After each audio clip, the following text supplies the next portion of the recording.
Seattle Unity user. Thanks for coming. This is the first time we're doing an event on the east side, so I'm pretty excited. And obviously, we luckily found I think it's decent venue for us. So this will do. Thanks for coming again, and I know some of you are new, so welcome to the group.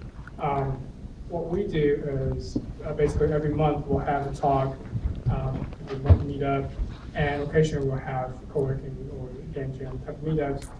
But mainly we do the monthly meetups. We have talks related to Unity. Sometimes it's more programming heavy, sometimes it's more design focused, sometimes it's more art focused, but it's all Unity related topics. And I think it's a very casual group, so feel free to ask questions or reach out to anyone. I think that's the goal of the group, is to just get to know each other. That's the main goal. So after the talk today, we'll have some time for socializing, and I think after we're done at the venue, we're going to go down to Rock Bottom for those of you who enjoy time. So a few quick announcements. I don't know if you guys know, but Unite this year is going to be in Seattle. So I'm pretty excited about that. That's going to be in August, end of August, I think. Yeah, towards August 20th. Right.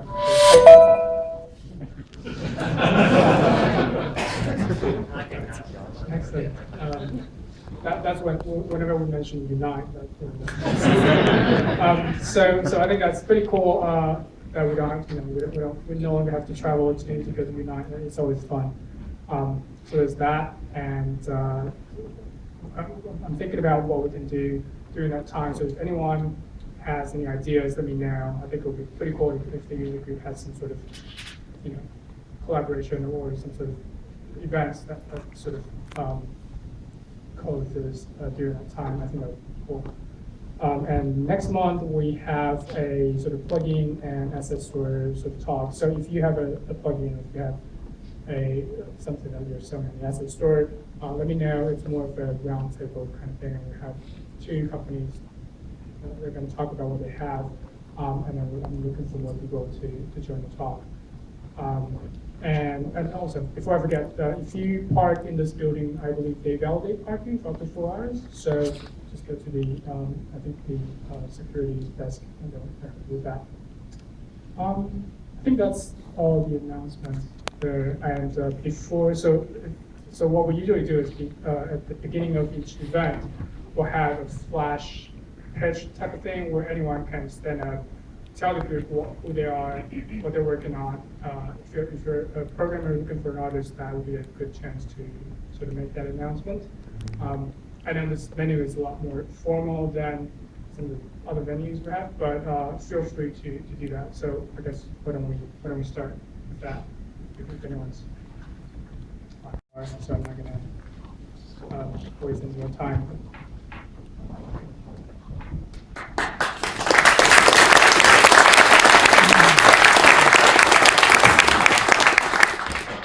Hi guys, my name is Ryan. Hi, I'm Greg. And we make up 2 out of, 25 or so of Camouflaj, and we're located in downtown Bellevue. I just want to start off by just thanking you guys for coming out, and also for and just apologize for the delay getting in here. We had some technical difficulties. We really appreciate Brandon for getting this event together, and also Jeff in the back, who really scrambled hard to actually get even this on the screen, which was ended up being a lot more like a greater of a technical challenge than we anticipated. So we're going to make the most of it, and if there's some kind of weirdness with our presentation, it's because we're running off of a PC where we kind of built in a Mac, and you know how that goes. So anyway, we're going to keep this really kind of fun, and you can always ask questions, and we'll definitely have a Q&A at the end, and we're going to try to run this maybe about 25-30 minutes. That's our goal. But apologies if we go a little bit over, and yeah, we're just going to have fun with it. So let's get it started. I need the clicker, don't I?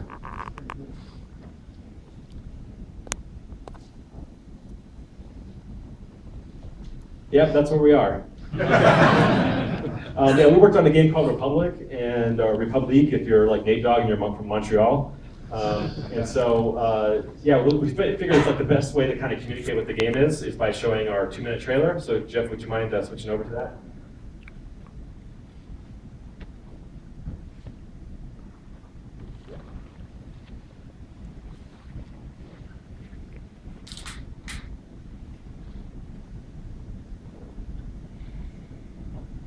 Story. Good evening, citizens of Metamorphosis. As we make our final preparations, we must be extra vigilant. Keep a watchful eye out for our Republic, and in return, she will watch over you. Please, I need your help.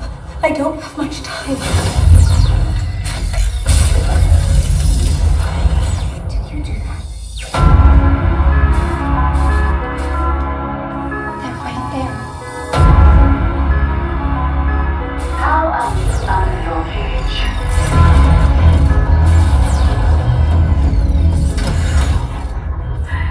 If the headmaster could see you now. I pray you have not doomed us all, child. Don't trust anybody, not even me. The girl's infected. We're taking her to recalibration. It is a secret between you and I. They're coming. Let's go.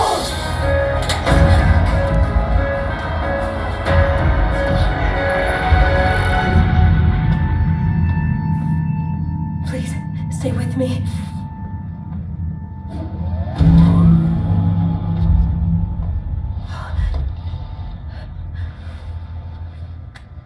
Who is this? What do they know about our Republic?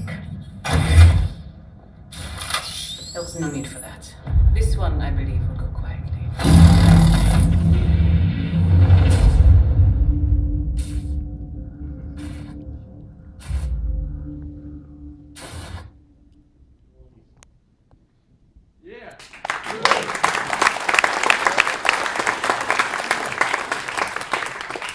Thanks, Jeremy. All right, so a big part of like I'm like some of the guys who confess that they don't know anything about like programming and they might not know anything about art. I'm the kind of guy that doesn't know anything about pretty much anything technical. So, but I try my best to kind of communicate the vision and try to get the team excited about what the game is and try to communicate, you know, what our kind of X statement is and also the pillars. And you might have noticed with the trailer that one of our first things that we're trying to market and try to get you excited about is this idea of like one-touch control. And that's what we basically killed ourselves over for the past 2 years trying to bring to life. Yeah, so the big thing about the vision is that I really wanted to create a game that really took advantage of this new hardware, like these new iPads and iPhones that people are buying, and I really wanted to take the kind of games that I really love, the Xbox and PC and PlayStation games that require like a 17-button control, but I wanted to distill it down into one touch, and we'll get into why we want to do that. Then we're going to get into how we went about it, and then we'll go into all the failures that we end up committing throughout the whole process, and then kind of talk about how we came back into be able to ship the game after a lot of really hard work. So yeah, one touch was a big thing, and that's what the main focus of our presentation is going to be on tonight. And the one touch was really inspired by Infinity Blade. As a lot of people know here, I'm kind of famous for saying that we didn't want to make a game for babies. This is one of the few games that kind of reminded me that mobile games and this kind of new revolution within independent games. Not all these games have to have cutesy graphics and for kids and moms and stuff like that. And it's no offense if that's what you're working on, but I'm more of like this kind of dude where hey, I can live in a fantasy world, and I just really respect what these guys did. And so back in December of 2010, when I started to see that you could do a one-touch game that's really smart and it's really elegant and it's based on swiping on the screen, that's a really smart idea, really got me inspired. And it kind of got me thinking about my experience. I was really lucky to be able to work on Metal Gear Solid 4 in Japan for 3 years. And when I came back and I worked really hard on that game and I brought it to show my folks in Washington State, they weren't able to wrap their heads around the game. They couldn't literally play the game with a 17-button controller. It was extremely frustrating. And working on a game for that long, and I just felt like we were really kind of restricting ourselves in terms of mass market. That you know, it's great that there's like 70, 80, maybe 100 million people willing to go out there and buy a console and really embrace the 17-button controller. But meanwhile, I'm watching my mom and my folks playing stuff on their iPads and iPhones with one touch, and they're like better than me, right? And I really wanted to have them experience what we all love about games. Like, we're all excited about Destiny, right? I mean, looks awesome, but my parents aren't gonna be able to play it, right? And I'm not saying you could distill Destiny down to one touch, but hey, can our company vision be, let's take the games that we really love and try to distill it down to something that could be a lot more broad and maybe touch, maybe potentially even tens of millions of people, or even maybe hundreds of millions of people. The vision for the game, you're like, okay, so what? You like one touch, like what's up with surveillance cameras and all that? And it's really just to distill down what I'm really passionate about is, you know, the whole principles of narrative design. Is that if you want to make a game and you have gameplay that you want to communicate, and you also have a story you want to communicate, you better damn well like get those things together. So if your game is about shooting aliens, like 90% of the time, your story better be about shooting aliens and not a love story, because it just doesn't work. So basically, what we want to do is we want to have a game about surveillance. So we instantly, in Unity, started kind of putting the isometric view down, and the game instantly started looking like Resident Evil. And I got really excited because I'm like a huge Resident Evil dork. It's like, okay, cool, we can make a survival horror game. This could be awesome. We can have surveillance cameras with this view, it'd be perfect. And then, not because I had worked on Metal Gear Solid, but really we kind of found ourselves through just really simple prototyping. We found ourselves that the game was going to become more of a stealth action game, and that's primarily because, from a story perspective, we wanted we didn't want Hope, our protagonist, to be killing people. We wanted her to be escaping from this complex, but not knifing people and killing people and becoming a murderer, which I think is one of the bigger problems with games these days and with narrative, and also with movies too. Like, James Bond is like such a hero, right? But he kills like 30 people like every single action scene, so he's kind of like a psychopath too.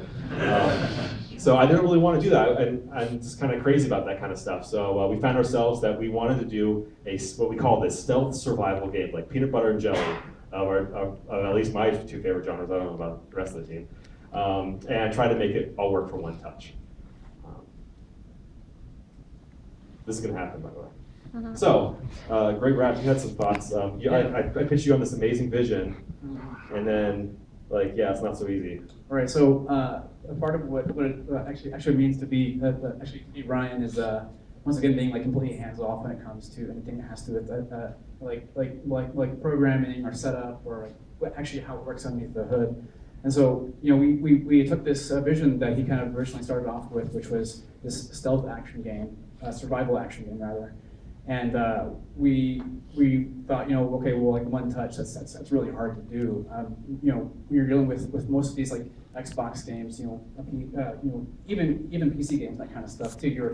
You're not limited into one kind of like one finger for any kind of input. So we're dealing with stealth especially, which is automatically a very difficult kind of genre to actually even work in.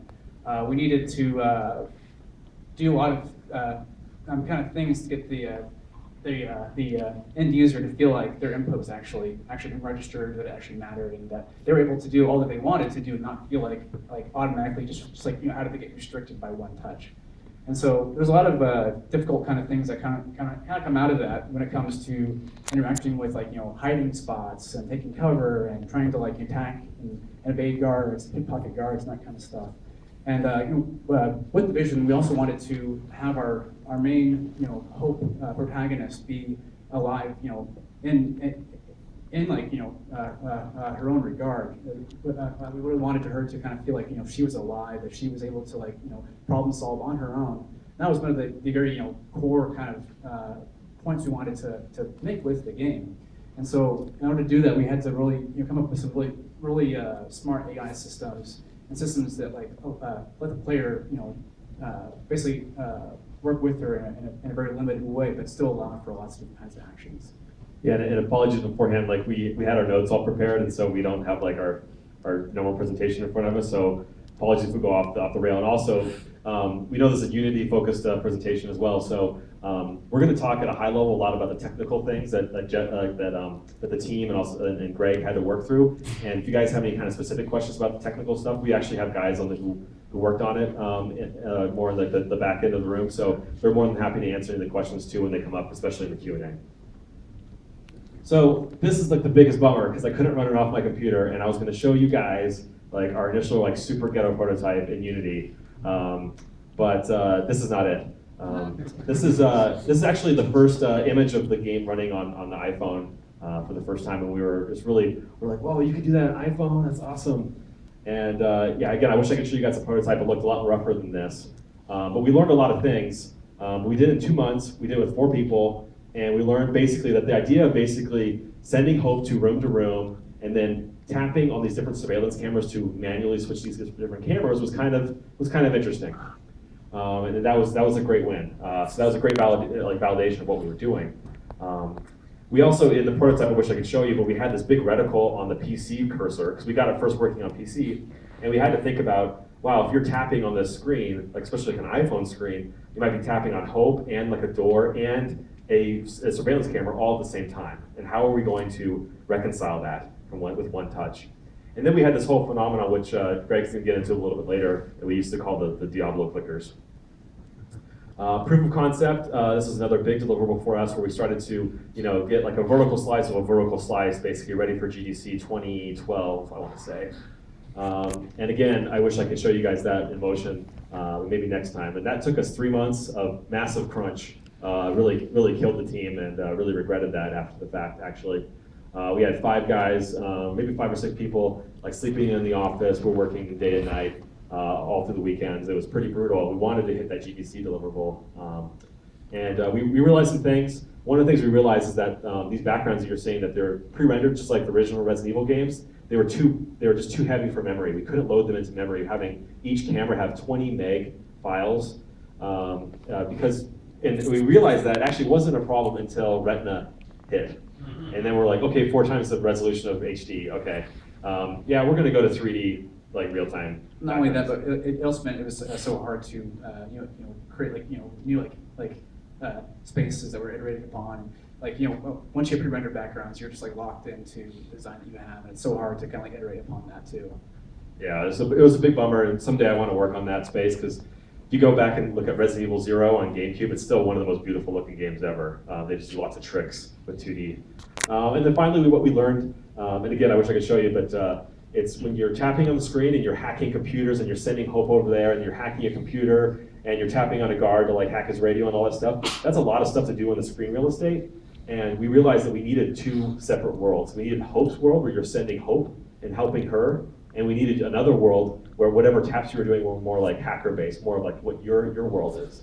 So like Hope's world and Player's world. And we learned that we needed that, and we'll get into a little bit later what we did about that.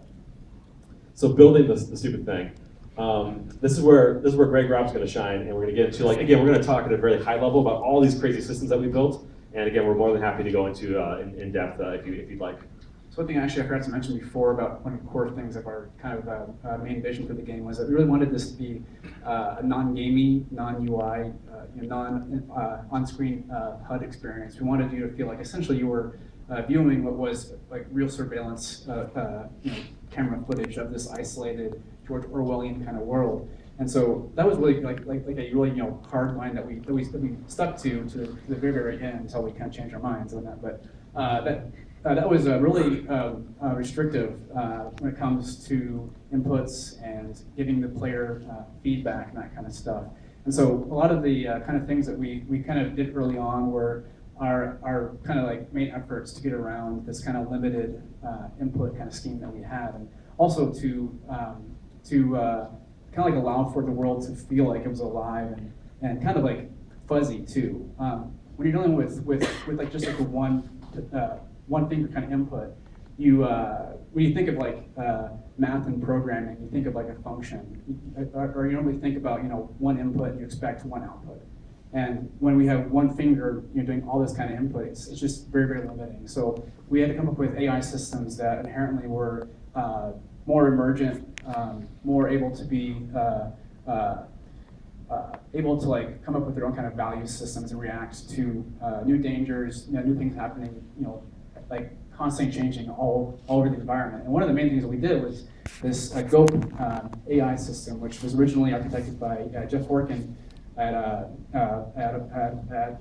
Monolith for Fear 1, and it's a really cool AI system. I'd recommend if you aren't real familiar with it to go read about it. It's really cool, but essentially what it does is it lets you, as a AI creator, give the AI kind of like actions and goals and things to kind of like help basically solve some kind of like world kind of issues and problems and things.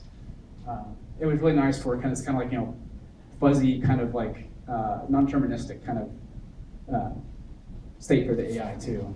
And the reason why we start with Gope is because it powers a lot of the stuff that you're going to see moving forward.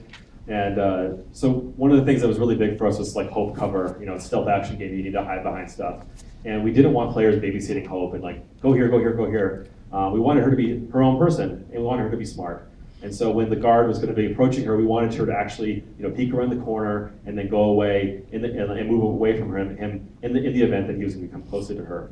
And so early on, we worked with the guy, Christopher Lamb, who's now at Double Fine, and it was great working with him, and he came up with these awesome sketches, and we kind of like visualized what the game was going to be like. So for example, if you were going to tap on like the right end pillar, Hope would move over there, and because she's aware of the guard, she'd be smart enough to know that she's not supposed to look around the right side, but she's going to look around the left side. And these are like little touches to have her feel like alive, and that was a really big thing for us. All right. So along the lines of that, we originally with our cool kind of AI system that we built up, we built basically all the navigation around this idea of waypoints. The reason why we did that is we wanted to be able to have different kind of weights and costs and things when it came to like how Hope would navigate through the world. And all these things are based primarily on, does Hope inherently feel like one area is more or less safe or dangerous, essentially. And so, as we can see here, this is kind of like the kind of base structure for what is our influence map, which you can see there's like different kind of like color coding here. Green kind of indicates that this is a very safe spot for Hope to be in, whereas red here is like the AI, like the enemy AI can actively see like right that instance, whereas it's kind of like orange, kind of yellow, or more of an indication that the AI can, if you were to like turn around, suddenly see her. So Hope is, as she's navigating through like the world, she's always trying to reassess how safe or how dangerous certain areas are. We have this kind of prediction kind of model that lets her move around the world and like reassess where she needs to be. She's so kind of like feeding this whole like she's alive, she's her own character kind of thing. Yeah, it's kind of interesting that we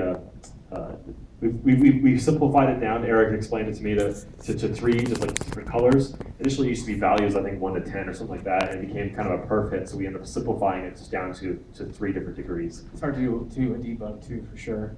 Jeff, this can be one of the videos. I don't know if you're able to. Yeah, so this kind of is like a demonstration here. Hope's right here. There's a AI that's kind of gonna like see her there. She's gonna like kind of like auto evade. She's able to basically like make her own decisions and her own kind of like auto navigation, and she's like reassessing where she needs to be based entirely on this influence map. It's kind of updating on a kind of like a throttled kind of basis. So this kind of visualization is not absolutely perfect, but you'll see that she kind of like she's able to smartly get around the world.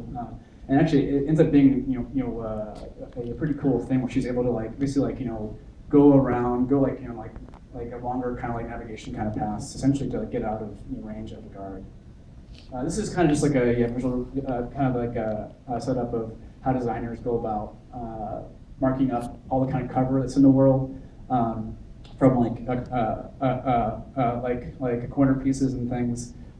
There's lots of stuff that goes into like assigning like different kind of like IDs and things that let Hope hop from one cover to the next and that kind of stuff. Influence map there too. One of the things we did to allow for one touch was this idea of a touch blob, which is this scalable hitbox. When it comes to things that are really far away from the main camera, you run into this kind of like repeating kind of issue where if things are too far away, their natural hitbox is like way too small for you to actually kind of like hit. And so that cursor's in the image. Sorry. Yeah, sorry, this is kind of a dark image. And actually, this is actually a little bit easier to see and when it's actually like in motion. But if this guard right here were like way far away, his hitbox wouldn't be tiny. It'd be kind of like to scale-ish to how far you are from the camera. And this actually ends up being used on things like item boxes and lockers, hiding spots, guards. We had them on the surveillance cameras for a while, but it was kind of a big perf hit, and ended up actually having other kind of schemes for interacting with the world through like the UI as well, which actually made it way easier and way less of a perf hit too. Yeah, Hope Combat was a big thing we want to do with one touch. Like, yeah, how do you do all these cool things we love about console games and like try to distill it down with one touch? It's a big challenge. For example, in the game right now, if you tap on that guard and Hope is equipped with a weapon, she'll go up and pepper spray him or tase him or whatever weapon she's got equipped. But if she doesn't have an item equipped or a weapon equipped, you can tap on a guard and she'll pickpocket from him. So there's all these kind of contextual things we try to do with just like the one-touch input that we were limiting ourselves to. On the subject of combat, though, I really feel like we ended up in a good place, but not exactly where I wanted to. And we're going to continue to develop it with each episode that's coming out. And so one of the things we did to try to illustrate what the idea was, at least, that I miserably failed at, was this idea of timing. I thought, like, okay, if I can't have like multiple inputs, I can at least try to have some kind of degree of like complexity using timing. So as the guard is approaching Hope in cover, the idea was that it's a good time for her to pop out and attack the guard, then great, yes. And in the event that players did not do the timing properly and they waited too long and the guard was able to see her in their periphery, like for example tapping like this, then it's too late and the guard's going to grab Hope. So that was some of the ideas that we had, and we really struggled with a lot of just trying to get this thing to work. So this is just a part in episode 1. It's the kitchen room, and you can see just from here, it's like a simple example of like, we built like a really big, really deep system based on cover actions, and we ended up not building a very corridor-heavy game, and that was a huge mistake on my part, not getting devs and myself and also designers talking more and getting them to build spaces that are actually going to best show off these systems that we're building. That's a really big rookie mistake that I committed. For example, this guard right here, he only patrols straight where he's headed and back and forth, and does not give any opportunity for that timing puzzle to actually happen. And that happens throughout the game.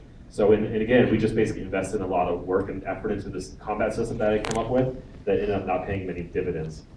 Another thing you're going to see as a reoccurring theme is, how do we get all these different things we want? Like, we need to be able to cycle through Hope's weapons. We need to be able to access her inventory.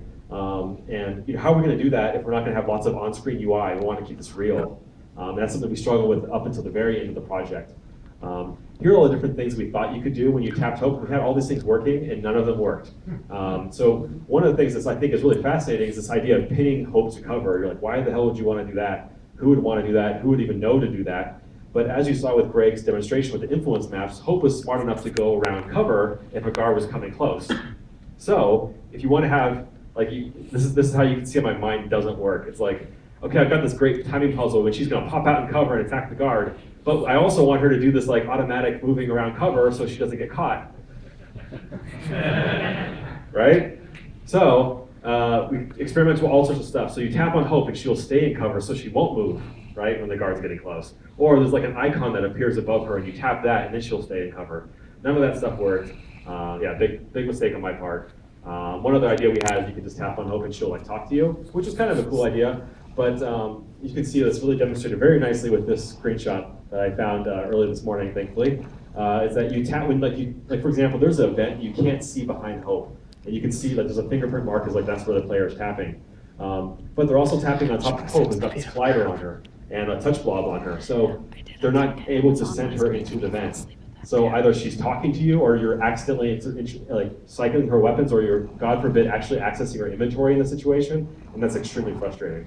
So at the end of the day, we ended up simplifying things, and that's one of our themes that we'll get to later on. We basically end up like removing any kind of tap on Hope functions. Actually, this is another one of my quick things, and again, Greg kind of talked about this already, but being able to have like, I think I already lost somebody, unfortunately. They just wiped out. I'll tell more jokes. So By limited with like one touch. Somebody wake up that dude, he's a poor guy. Dude, I'm so sorry. Like, that's gonna be really good, I promise. Hang in there. So with one touch, like one thing we really want to do is we want to have more functions. We want to have more input. And so this is like Hope's world, right? And if you tap on the world, she will go to that cover, she'll go to that door.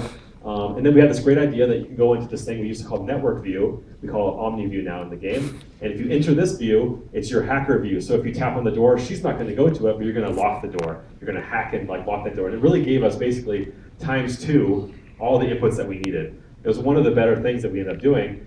But as you'll see with this video, Jeff, I hope this thing will work, is that we had a lot of complications about how you enter omni view because I didn't want on-screen buttons. So we had this idea of this like orange bar on the top, and if you drag it down with one touch, it would actually enter into OmniView, which is kind of cool. And then yeah, you enter like. This is debug sounds, by the way. So that's how you enter OmniView, by just going and kind of pulling down this bar. Out of the 25 people at Camouflaj, I think all but one really liked this idea, and that was yours truly. And so it was really hard to sell that to sell the team on this idea. So we ended up like working using for about 6 months was just pinch zoom to go into OmniView. It was kind of like a middle ground thing that we can just get working. But I didn't like it because it wasn't one touch. I was kind of getting technical with it, but pinch zoom is technically 2 touches. And I also just didn't like it because we would have to teach the player that kind of unintuitively like pinch zoom enters network view. It's not a very intuitive thing. So we really struggle with this. All right. There we go. I think this is you, huh? Yeah.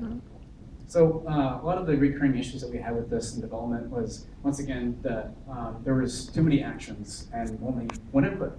And so I guess a lot of our solutions, we tried to break actions into like sub kind of categories and things. And that's honestly why we kind of came up with the whole Omni idea and the game idea of like separating these like 2 actions out. We even actually at various moments had like other iterations like within the game mode where we were at like exploration mode versus like combat mode, and Hope could do certain things in each, and it honestly just didn't read very well, and it just wasn't very awesome for our playtest. There's a number of things that we kind of witnessed actually during our playtest that various end users were kind of doing that we didn't want them to do, and they were just doing anyway. That because it just we weren't letting them play the way they wanted to play, really. And things like rapidly kind of like tapping on the screen, almost kind of like RTS, like sort of like strategy kind of like style. Having Hope kind of like breadcrumb like her way to a final spot, which was kind of like fully like opposite of what we wanted her to kind of like be alive and not be like one-to-one like control.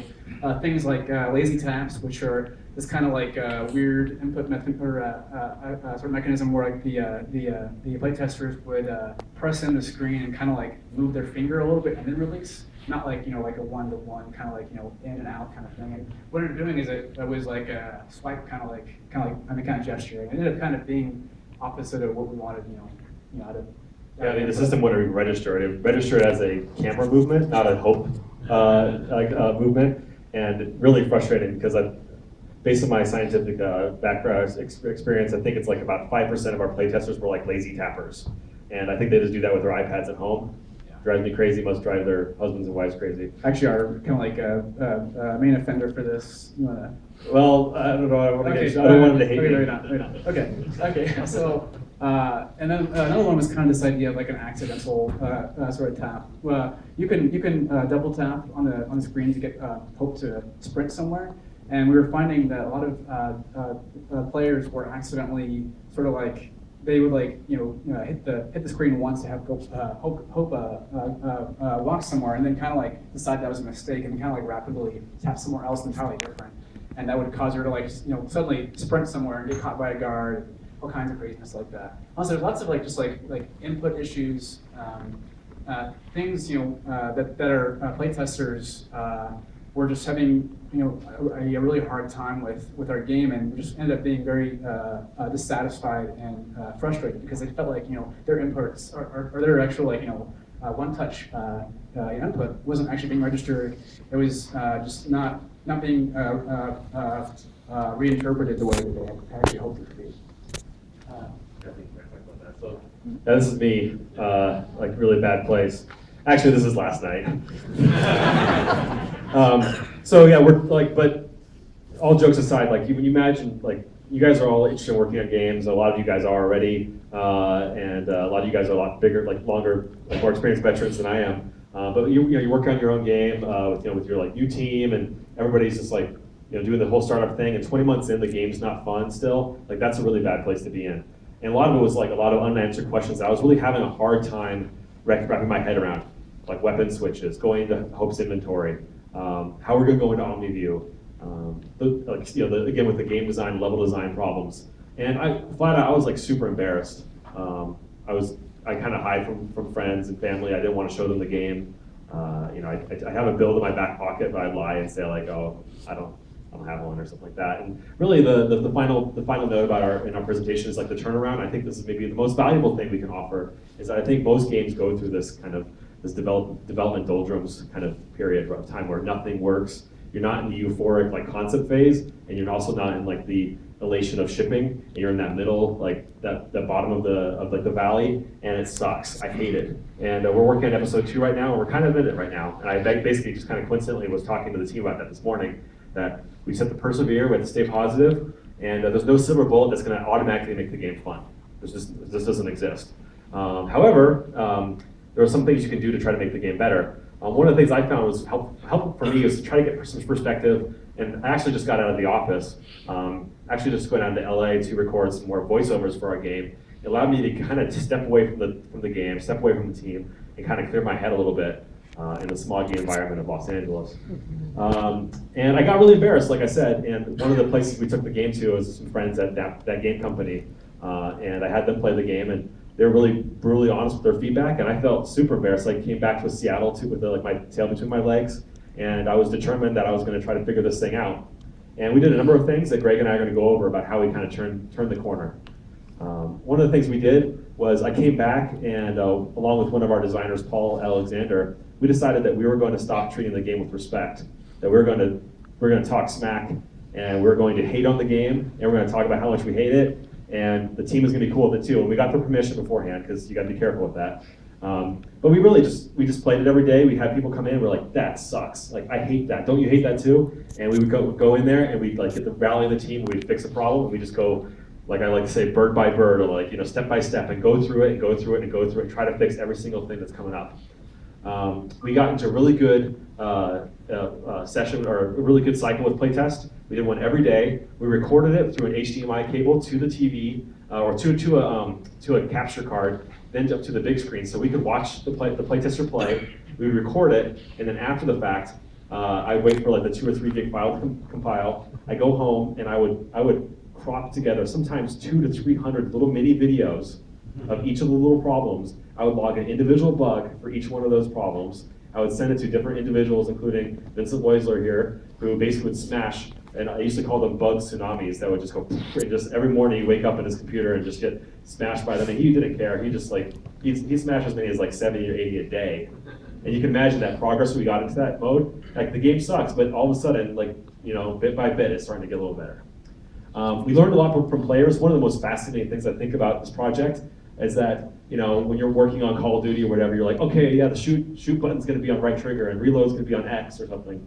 And with our game, and I think with a lot of touch-based games, people have pre-established gestures. They have already been taught via Apple and Android that these are different things, that this is how things work, and you can't retrain them. That's like the way that they operate, right? And so in other words, instead of, I'm gonna put reload on X button, basically it's like you hand somebody a controller and you say reload, and you watch and see what button they press. And that was a really fascinating experience. So we basically put people down, sat the people down, and watched how they played, and said, what are you trying to do there? And I said, oh, I'm trying to change her weapon, or I'm trying to send hope there, or I'm trying to, I don't know, like, they would try to do all sorts of crazy stuff. We try to meet them halfway, because that's the way that they're naturally trying to engage with the game. What a fascinating way to work on a title. That's one of the most fun things I think about in terms of working on a one-touch game. We kind of try to listen to playtesters. I think it's more important what they do rather than what they say. Sometimes we got good feedback, like the folks at that game company brought great feedback. You might have saw it on the screenshot with like the fingerprint. That was like some input that we wanted. We wanted to get feedback to players that they were actually doing something. But that game company people said, why are you using like something that's universally thought as a negative thing, a smudge on your iPad, right? And I thought that's a really interesting piece of feedback, and we ended up going and changing it. But for the most part, we really wanted to just watch how people were playing rather than what they were saying. And then finally, before I pass it back over to Greg, is really the idea of like flexing on your vision. Like this thing was like 2.5 years of just tons of turmoil. It was a really tough project, and I was really strong on the vision in both good and bad senses of that. I was like, one touch, no UI. It's gonna be like real life. There's no game over state. We're gonna do all these things to make this game really different. We're even gonna redesign and reconceptualize what a main menu could do. Like that, we went that far. And at the end of the day, I realized that strong vision is important, but it shouldn't be like mathematical, like binary. There are some things you have to give up in order to get the game out the door. And yes, one of those things is how do you get into OmniView now? And so what we ended up finding out was that button in the top right-hand corner was the best option that we had. Like as much as I didn't want to have on-screen buttons, and as much as I belabor games that have virtual joysticks, we have a button and it works. And you know what? iPads have buttons. Like you launch an app, with a button, so it's not the worst thing in the world. And yeah, so I kind of gave up on that, and it ended up working perfectly. And this really hurt me too, because this is supposed to be the hacker's vision into the world, not Hope's world, right? And this is how you access her inventory. This is how you access her weapons, and it ended up being like the most natural thing for players. So we kind of met them halfway, and again, it kind of sucked to kind of weigh in the vision because it's not perfect. It bothers me that you're not accessing her weapons inside of her world, not your hacker view. It doesn't make sense, but it made sense for players, and I kind of had to give up on some of that stuff. One of the things I was able to do and kind of sleep well at night was I was able to sneak in like one of my favorite games, like their HP gauge, like the third eye. We kind of modeled our OmniView button after that, and that made me feel a little bit better about putting a button.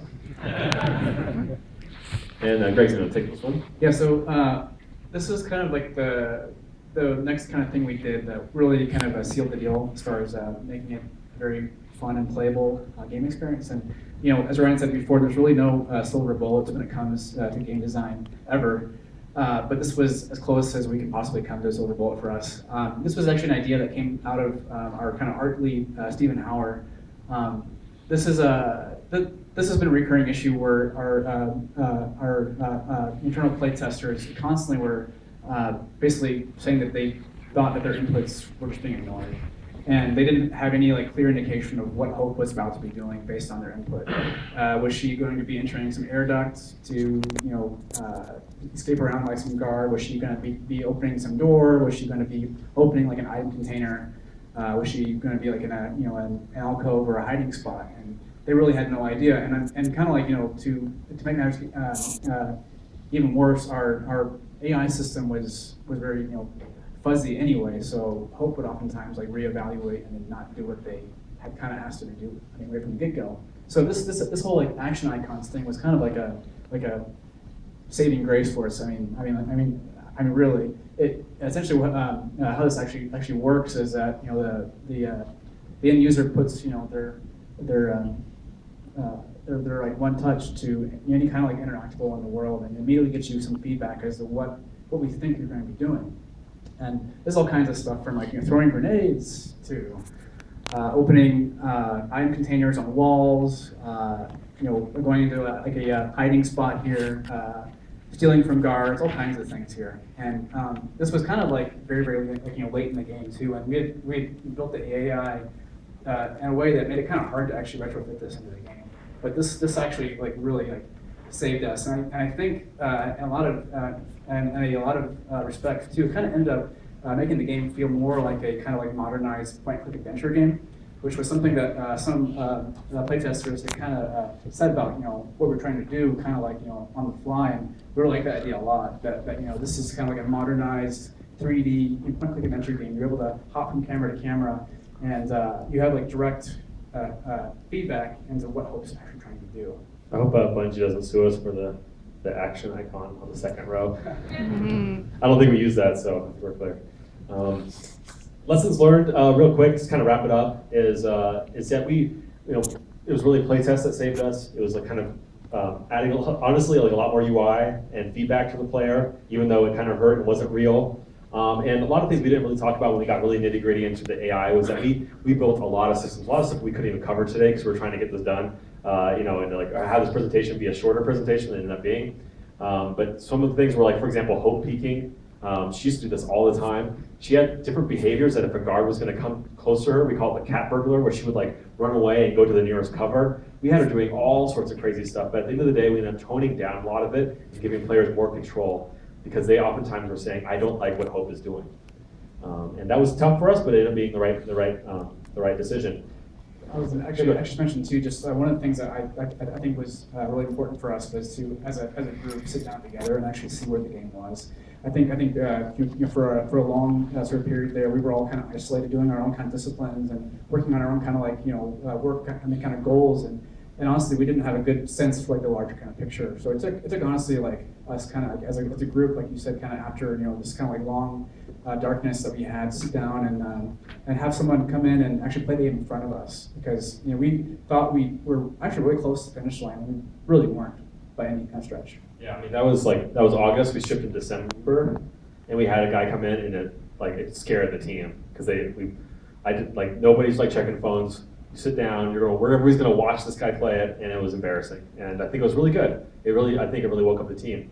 4, 5, 6. There we go. And then submission. So we submitted in mid-December, right before the deadline. With a startup, you got different kind of things that you have to consider, like including cash flow and all sorts of different things. And we really want to ship the game before the end of the year. Also, to our Kickstarter backers, there was just so many different things that we had to keep in mind. But we pushed really hard, and we were able to. I don't want to say that's the other one because that's a spoiler for future. And then Hope is Alive was another pillar, right? And the cool thing is when you start seeing the team talk about, you can't do that. Hope's supposed to be alive. It's like, you've done your job, and I felt like I actually did my job okay on that one. Yeah, also one thing too, I have to cite Nate Dogg with, as I always do, is that it's a really I think a vital thing to do with your team is to essentially readdress what the vision is every 28 days at least.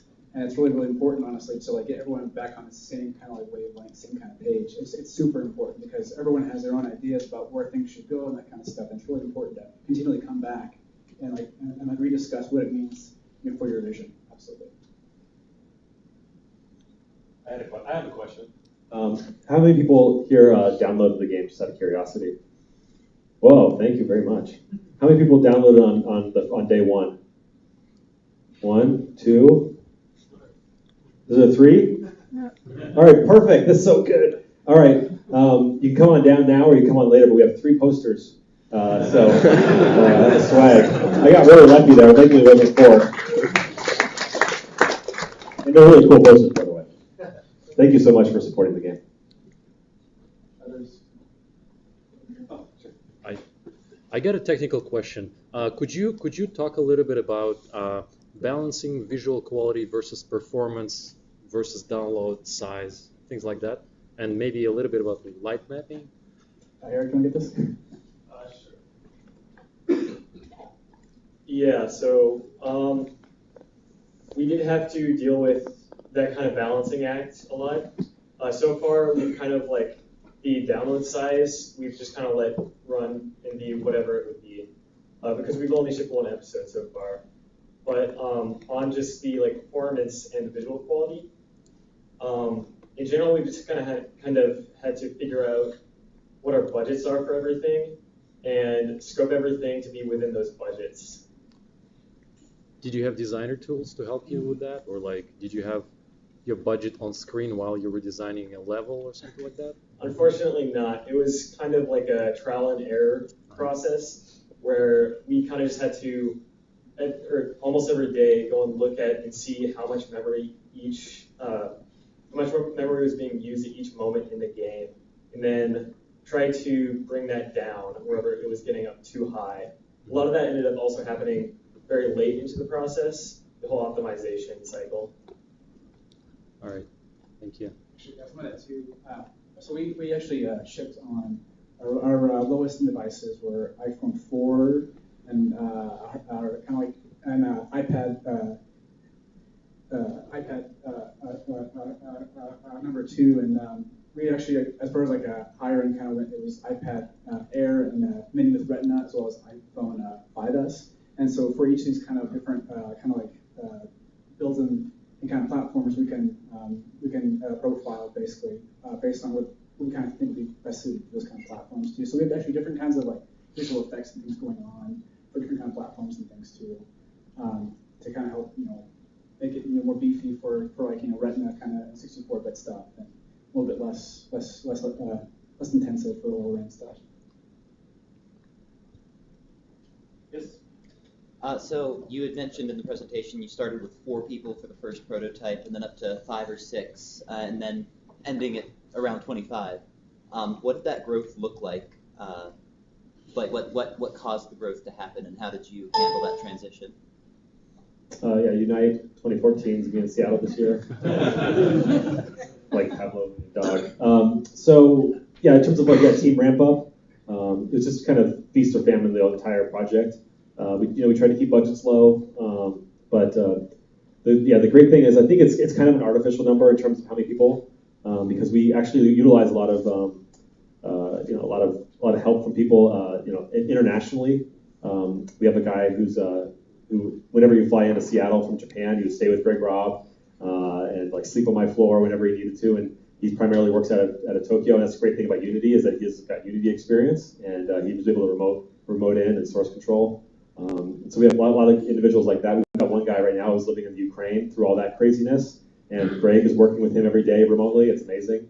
But in the office, we had lots of people. We had max like 25 people. Were knocking down walls to try to fit everybody in there. And some people came where they were just interns trying to get school credit from Digipan or University of Washington. We ended up becoming full time. Like one of our individuals here, Kevin, is just really awesome. Good call.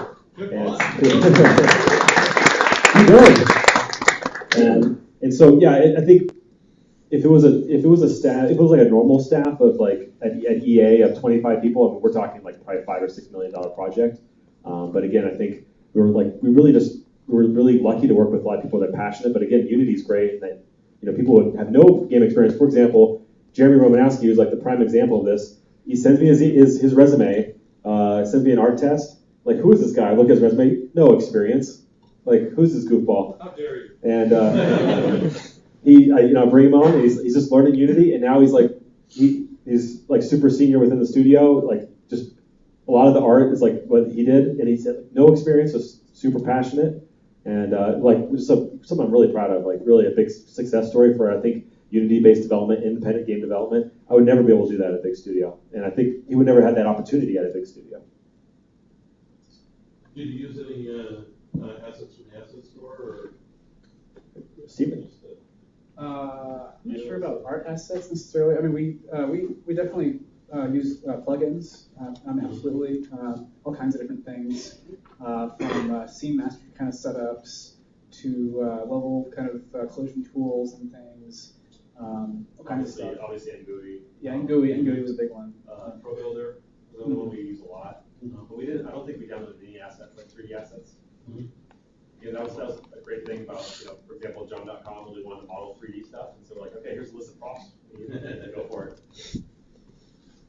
Actually, I think you'd be surprised. That's kind of as a general kind of thing. Our office space is like Fallout 3, basically. There's like cords everywhere. We had like fire. The fire department's gonna shut us down. Leaks when it rains. Yeah, we had rats sometimes, I think. So like in the ceilings. Can you talk about the light bulbs? Do you guys do vapor lighting? Do you guys vortex lighting, or do you guys use Unity lighting tools to make things like that? People into. Jeremy Romanowski, you want to talk about here? I was listening.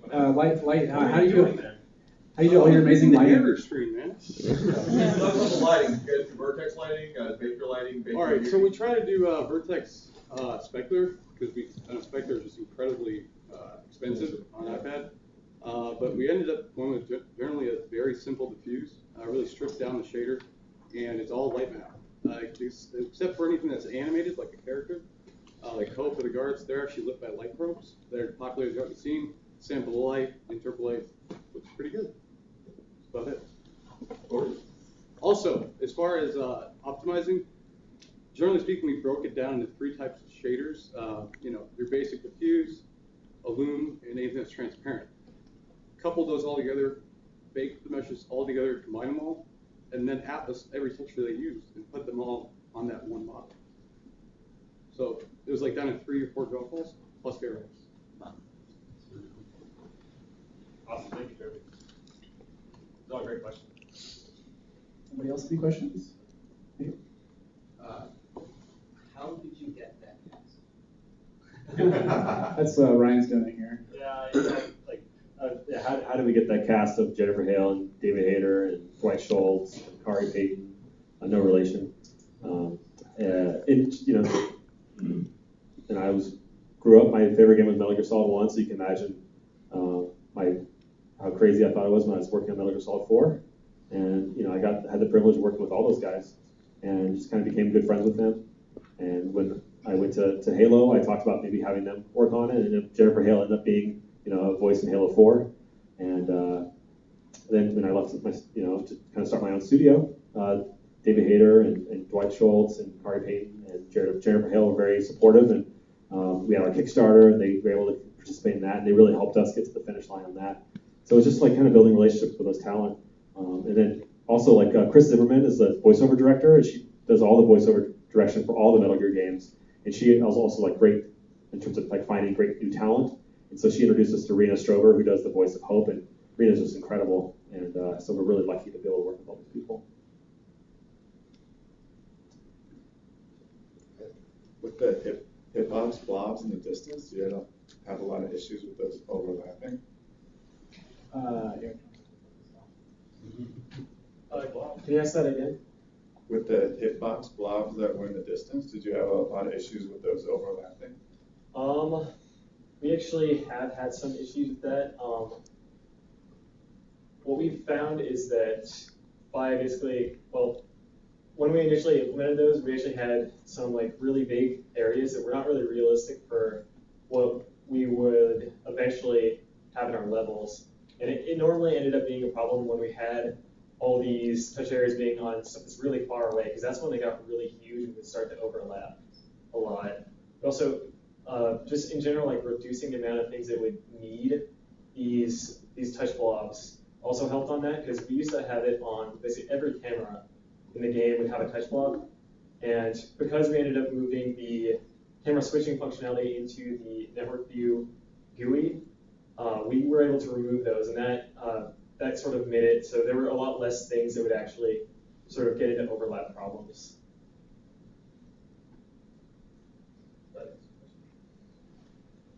I had a kind of follow-up too.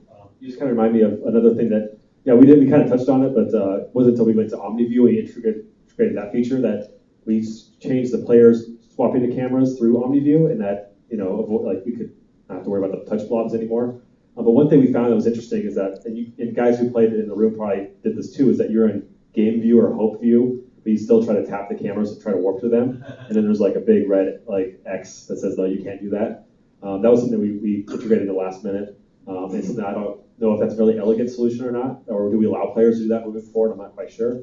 And then maybe as like try to crowdsource one of our problems, I was just reminded of it. And you have our email addresses if you can come up with like the special answer that we can't figure out on our own. Is that, again, going back to like meeting people halfway, players have to hold and pan the camera, the surveillance camera to on the X and Y axis. And one of the things we found is about maybe 10% of playtesters come in and they just swipe. They don't touch and hold. And we don't want to have a big tutorial where it's like, hey player, in order to move the camera, touch and hold it, because again, only 10% of people are doing that. And I don't like a lot of tutorialization, so maybe not right now, but if you have any ideas, I'd love to email me, because it's something I struggle with, and it's like my nightmare scenario at night when we bring in a playtester and just like swipe. And they don't go the whole game with that, and it sucks. Yes, sir. 2? Then I'm not one touch anymore, bro.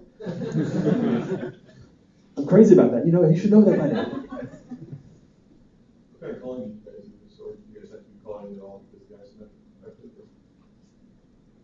Well, it's fixed perspective. So we ended up kind of just doing calling by disabling actual renders, and like a lot of the times we just need to actually like tear down additive, like scenes that we've additively load to show the art. So as you like switch around in cameras, we're loading in additional scenes which contain pieces of art, and then we just get rid of those as they're going around when you don't need to see them. But we weren't able to make use of like the new Umbra system, at least not yet. We do plan on being able to use that. So you're actually changing scenes? It's like some scenes. It's like additive, like loading and unloading. Art kind of streaming. Okay. So you're not actually changing That- I usually see stuff. Any other questions? What sort of fun stuff do you guys do to distress as a team? Hacky sacking is a big one. Oh, yeah. We do game jams more recently.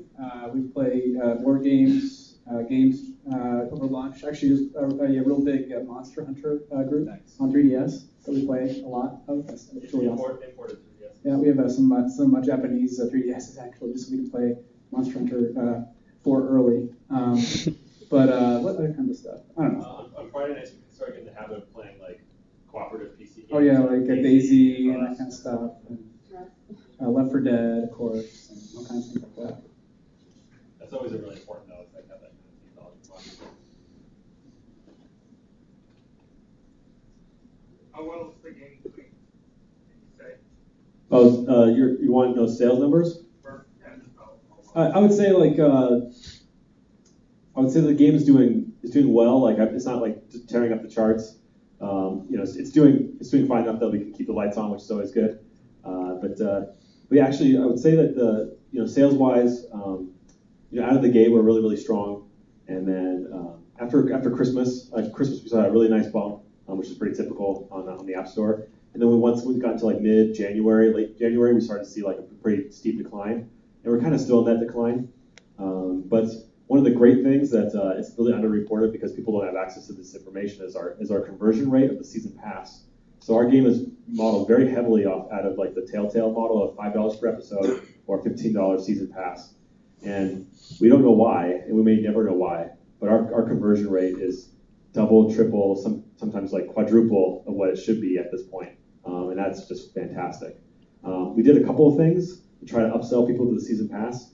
One is that we have like developer commentary, where if you buy the season pass, you can only get access. That's the only way to get access to this. Where we have tapes that are hidden throughout the game that you can like just tap. And I recorded a lot of our design conversations where we just argued back and forth. And you can listen to each conversation per room about like, no, we're going to move the bush here. No, you're an idiot. Move the bush here. So that's a great feature. And then we gave players, season pass owners, exclusive access to a 15-minute developer video that we made. And then we're also giving them early access to episode 2. And so it might have been a combination of all those things or just one of those things.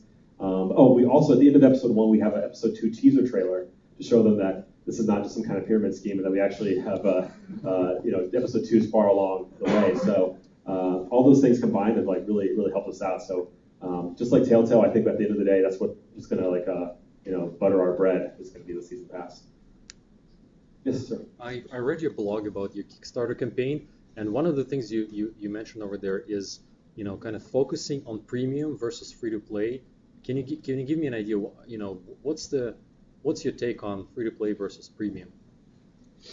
I would say that why was it such a big thing for you personally? So the question is like, why is premium over free to play such a big thing for me personally? I have a lot of thoughts. Like I would bore you guys all day talking about premium versus freemium or whatever.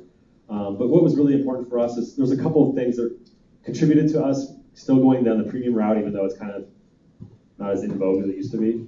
One of them is that we had a Kickstarter campaign where you bought the game for $10. We have 11,611 people who bought it that way, and I think they would feel really upset if like we all of a sudden just made it like kind of free to play or something like that. Yeah.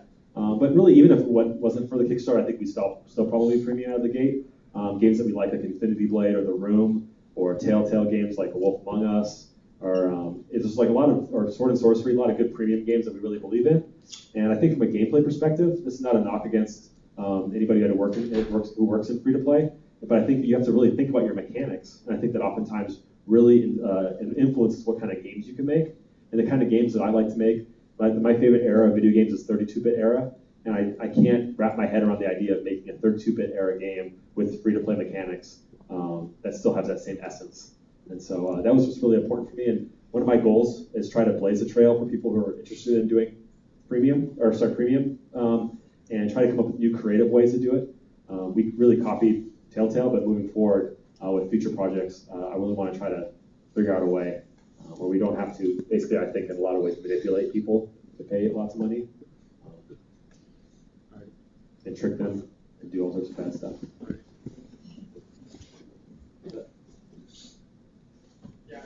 Okay. Oh, just one more question? Unless you guys are all ready to go rock bottom. I have a question. Yes, sir. I really like the animation assets that you have in the game. Can you talk a little bit more about those? Do you use motion capture, or how were those assets made? I wish we had Kaylin here to talk about that. But yeah, our animations were motion captured. That's just a holdover from Metal Gear. I just felt was really important. And we investigate a lot of different, like, really cheap solutions to doing that, including trying to figure out ways to use CNET to get motion capture. We actually got pretty far along with that, but at the end of the day, it just wasn't exactly right where we did it in terms of fidelity. So we ended up just going to kind of traditional mocap studios to do the game. And because we're a poor indie studio, instead of like Last of Us, where they like basically rent out a huge like mocap space for months and months on end, we would basically ask for like a couple of hours. We rehearse beforehand like crazy. We go in there, get exactly what we want, and get the hell out of there before they charge us an extra $100 per second or something like that. So yeah, we'd be really, really dynamic on that. And the other thing too is that for those kind of like FaceTime moments, we actually end up using this faceware. It's really cool, actually. It's we have our real actors who go in and basically have their faces scanned and updated. And Nate Dogg actually did a lot of that work for us, and probably speak to that more too. Yeah, so it's called Faceware. It's a division of the Image Metrics, and they're really, really indie friendly. If you guys are interested in an intro, we'd love to introduce those guys. And yeah, we get our talent. We're going down to record episode 2 VO on Monday, and we're gonna have the Faceware rig all set up for that too. So that's really fun. I think that's it. Right? Yeah. So thank you guys.